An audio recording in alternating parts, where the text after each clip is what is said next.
Quoi de plus fragile qu'une flamme dans la nuit? Le moindre souffle peut l'éteindre, les ténèbres l'étouffer. Quoi de plus fragile qu'un nouveau-né qui doit déjà affronter les dangers de la vie? En s'incarnant, Dieu se révèle et donne au monde de contempler son visage dans l'extrême fragilité d'un nouveau-né. En s'incarnant, Dieu assume cette fragilité et cette manière dont il se révèle au cœur de l'homme.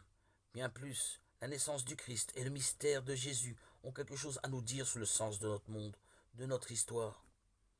Toute la longue histoire de l'humanité doit s'achever en Dieu, dans la Jérusalem céleste, où près de leur Père, les enfants de Dieu connaîtront plénitude de vie, de lumière, de joie. C'est pour nous de faire savoir que le Verbe s'est fait chair. Voilà pourquoi les chrétiens se réjouissent de cette joie si particulière, bien différente des réjouissances plus ou moins factices que le monde propose, oublieux du sens de la fête.